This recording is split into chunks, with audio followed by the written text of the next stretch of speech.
I'll give you $2 for that guy's ears if you'll cut 'em off. $2? Why, that's a buccaneer.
Well, how are you, Mr. Piper? Hello, Jack Gregson.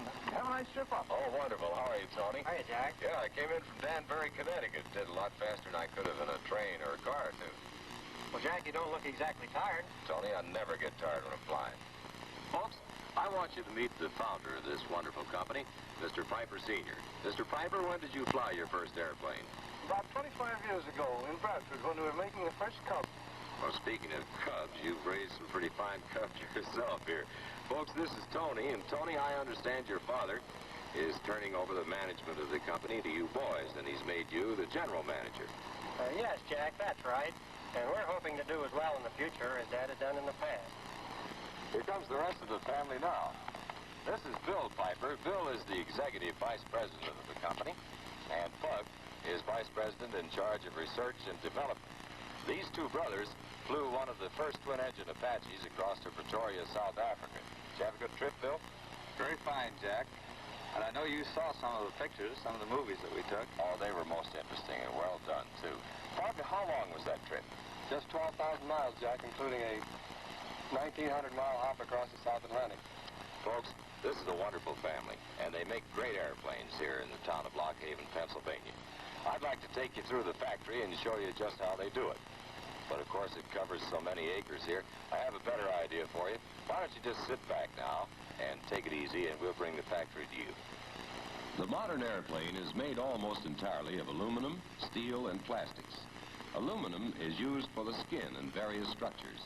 It is received into the factory as extruded spars, tubing of different shapes and sizes, and sheets of various thicknesses.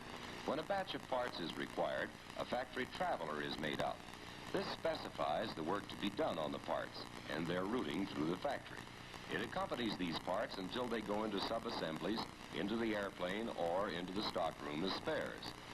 The power shears cut the aluminum to specific rectangular sizes, as called for on the Traveler. Before forming, aluminum has to be softened by heat treating. The parts are immersed in fused sodium nitrate at almost 1,000 degrees Fahrenheit for about half an hour. They are removed and plunged in a water bath for cooling. Hardening takes place again in a few hours at room temperature. So unless the parts are formed within an hour or two, they have to be put under refrigeration, which preserves their softness.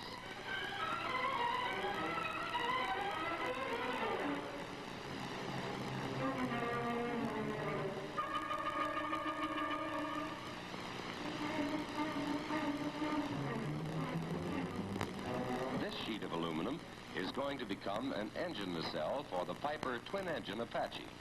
On the stretch press, It is clamped over a plastic die which has been lubricated. As the die is raised, the nacelle is formed.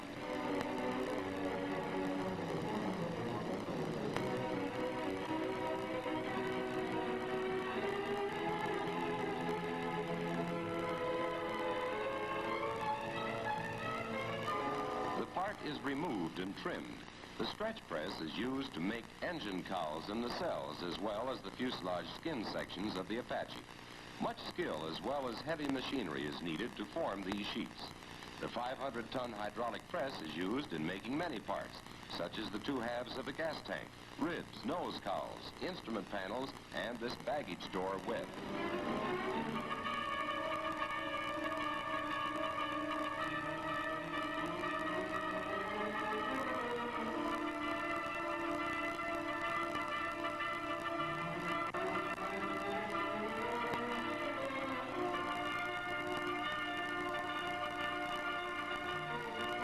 Certain aluminum parts, such as the fin tip of an Apache, the hoppers of a crop sprayer, and the wing tanks of a Tripacer have to be welded. This is a very specialized operation. The aluminum is cleaned with nitric acid, welded together with a flux to prevent oxidation, and then washed in sulfuric acid to remove the flux. Control surfaces, such as the rudder and ailerons, are moved by levers, cables, and shafts. About 25 different cable assemblies are used. Endless cables are spliced by hand. Others are cut to the right length and fittings put on by a micropress as they are assembled. They are so strong that they will take many times the load that will ever be imposed. Quite a large area of an airplane's surface is plexiglass. This is made to conform to the contours of the fuselage. It is first cut to shape on a router and then put in an oven to soften. After 8 minutes at 350 degrees Fahrenheit, it is withdrawn and is quite soft and pliable. The plexiglass is clamped on a form block in the shape of a Tripacer windshield. Air pressure gives it additional contours. When cool, the windshield is unclamped and put in a tempering room at 120 degrees for 24 hours. A coat of strippable lacquer is applied to protect the surface during installation.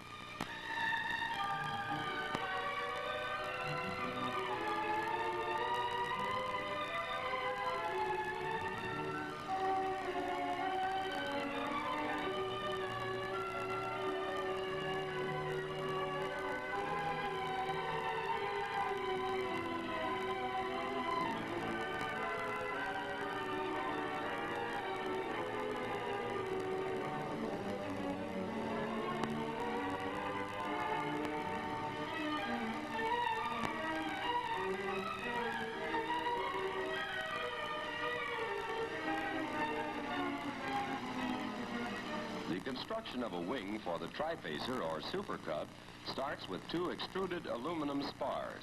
Here the forward spar is put in a jig and drilled for fastening the ribs and other fittings. The ends are later cut to proper shape on a router.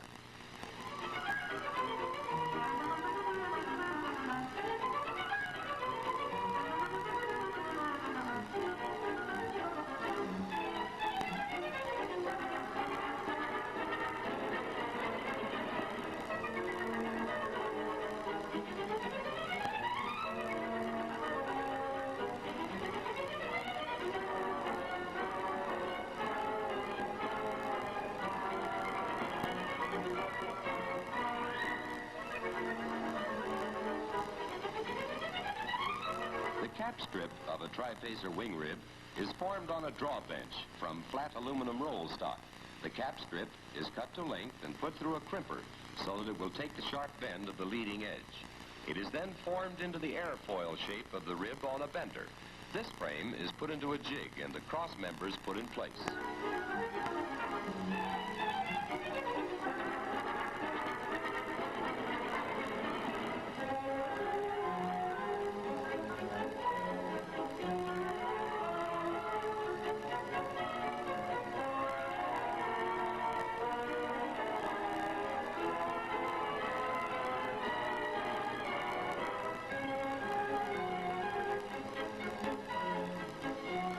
Tack riveting, the rib is removed from the jig and finish riveted. The automatic riveter punches holes, places the rivet, and sets it.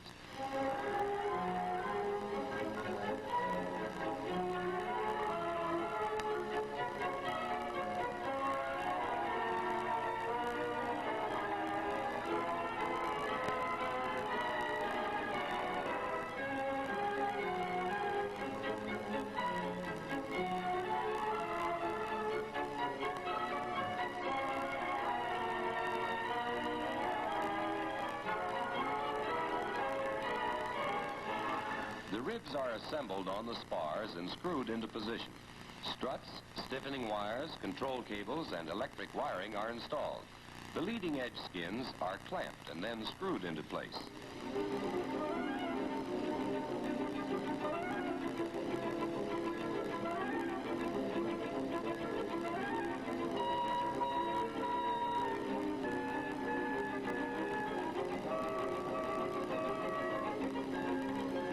After completion of the framework, the wing is covered with a specially coated aircraft fabric and reinforced with ribbed tapes.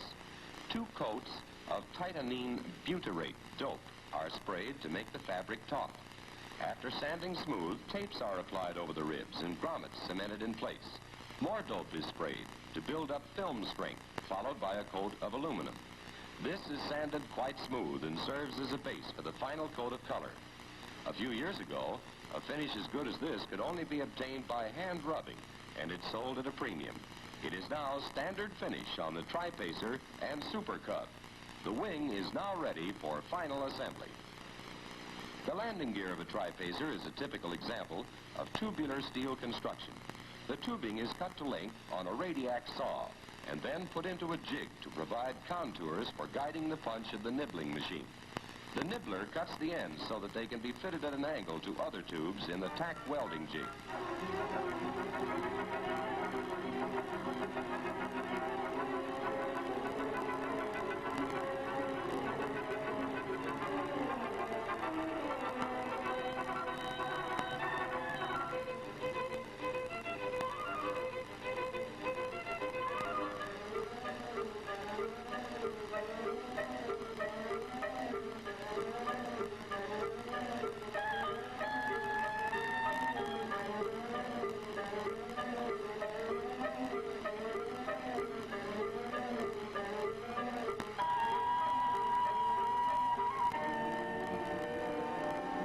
Every part is carefully examined by trained inspectors after each operation in the Piper factory.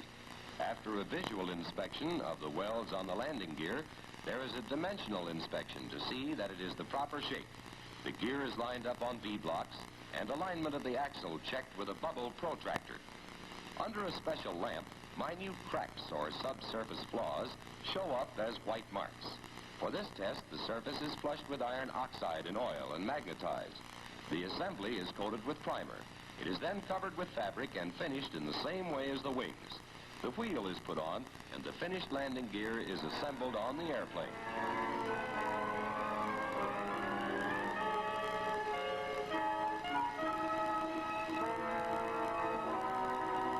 The construction of an aileron is typical of that of the wings, flaps, and tail units of a metal plane. Let's follow then the manufacture of an Apache aileron. The leading edge skin is rolled to its airfoil shape on Farnham rolls. The rest of the surface is covered with an upper and lower skin which meet at the trailing edge. The support or internal construction is a spar running the length of the aileron with ribs attached in front and behind. The leading edge ribs are blanked on a punch press, then with a different die, flanged to stiffen them, and so that they can be riveted to the spar and to the skin.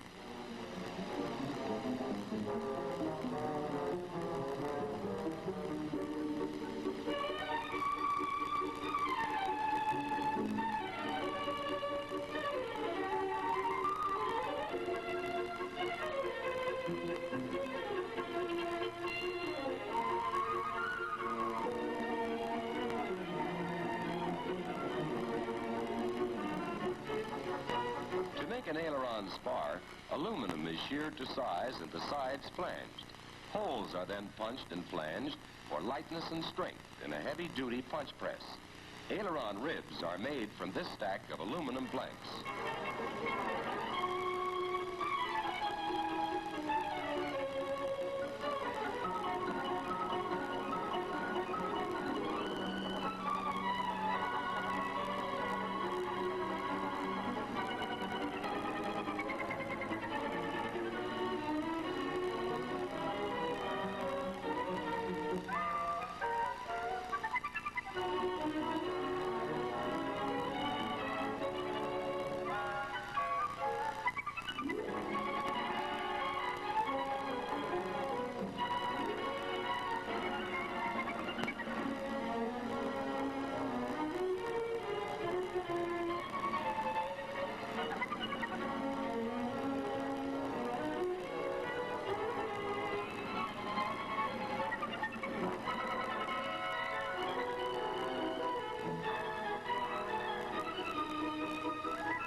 upper skin of the aileron has one edge bent in a press brake. This can be riveted flush with the lower skin to form the thin trailing edge. The aluminum parts are degreased, then chemically treated to resist corrosion and to form a strong bond with the primer or enamel that is to protect them. Internal aluminum parts of the Apache are sprayed with zinc chromate primer. External surfaces receive a shop coating of aircraft enamel.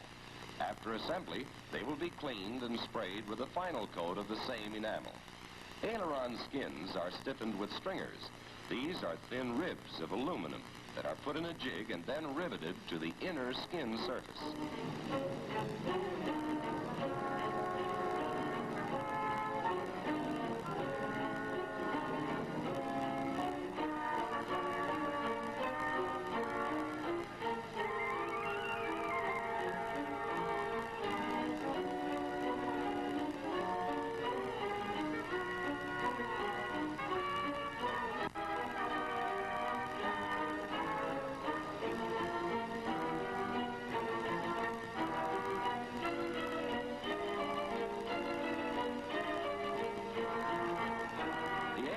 Is now ready for assembly.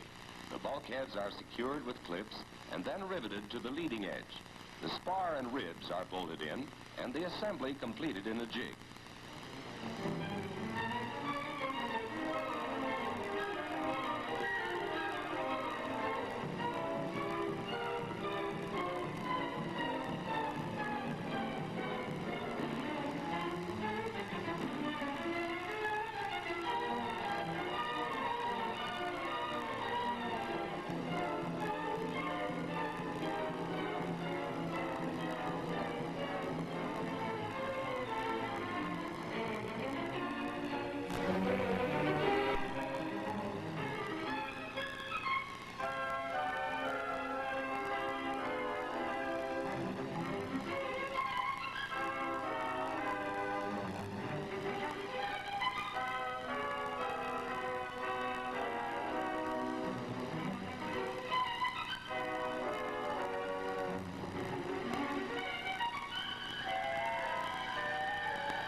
After the final coat of enamel, the aileron is ready for installation in the wing, where it is used to bank the airplane for turns. 4 sub-assemblies make up the fuselage of the twin-engine Apache. A welded tubular steel framework with floorboards, control columns, and rudder pedals is attached to the aft section. The steel framework is for additional strength in the cabin area. The aft section, as well as the center and nose sections, is constructed of aluminum alloy skin, riveted to stringers and bulkheads. These sub-assemblies are put in place and secured with rivets and bolts.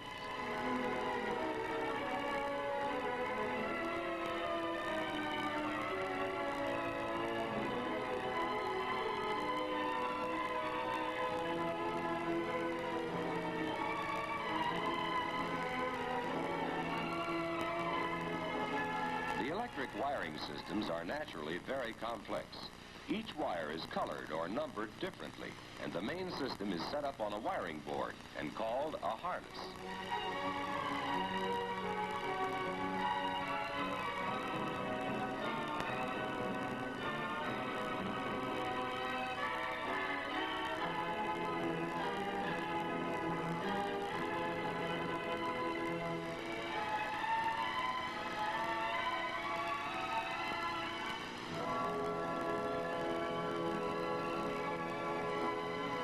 And sub-assemblies come together in one wing of the factory, known as the assembly line. The wiring harness is transferred to the fuselage and connected with the various switches, units, and extension wires from wing and engine accessories. The heater is installed, and gradually the fuselage comes to life.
All surfaces are pre-assembled, bolted into position, and the controls connected.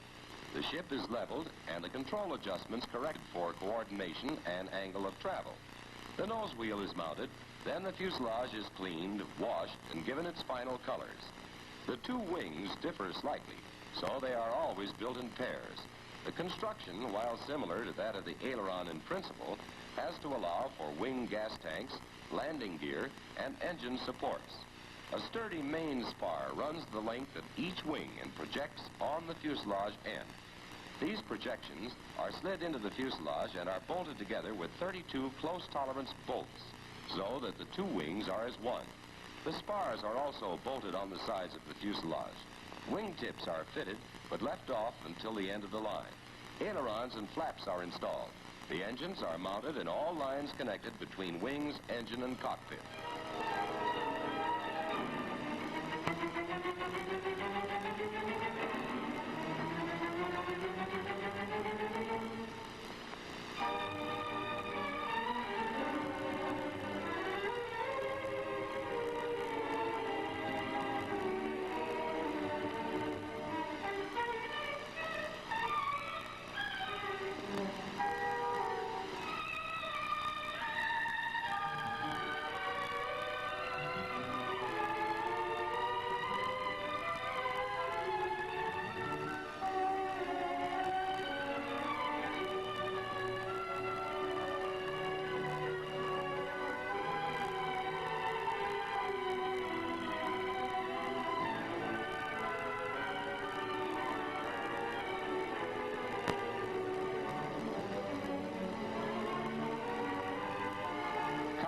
Props and nacelles have now been fitted, as well as wingtips and side panels.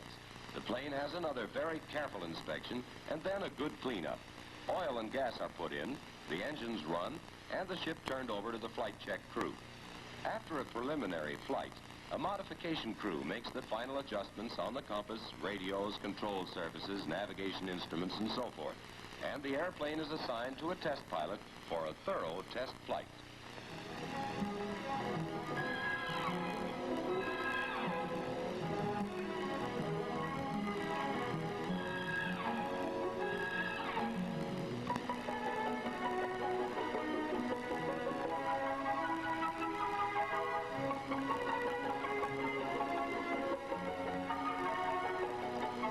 Test pilot checks flight performance, controls, and instruments. In a twin-engine airplane, he tests single-engine performance.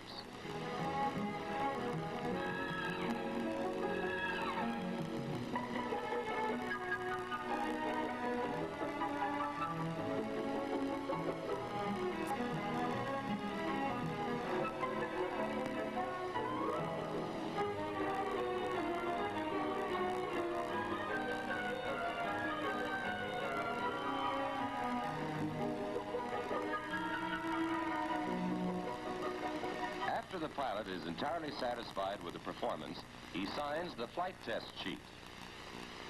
And so, day and night, the three types of airplanes flow from the Piper production lines. The two-place Piper Cud, with its short field ability, used on construction jobs and as an agricultural plane. The four-place Tripacer, with its tricycle landing gear, used widely by industrial executives and salesmen and as a family plane. And the twin-engine Apache, a company or family airplane safe for overwater flights and instrument flying. The airplanes are handed over to the ferrying pilots who deliver them over several continents.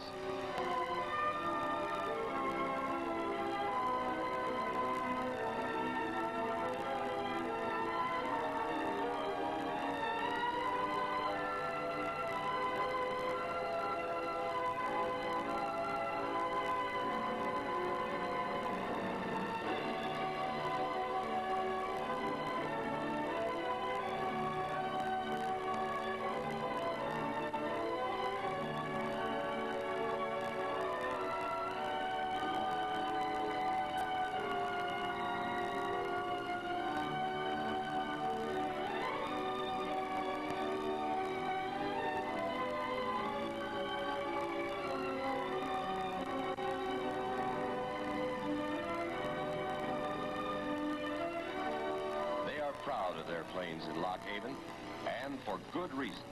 The Piper name has come to stand for safe and reliable personal aircraft.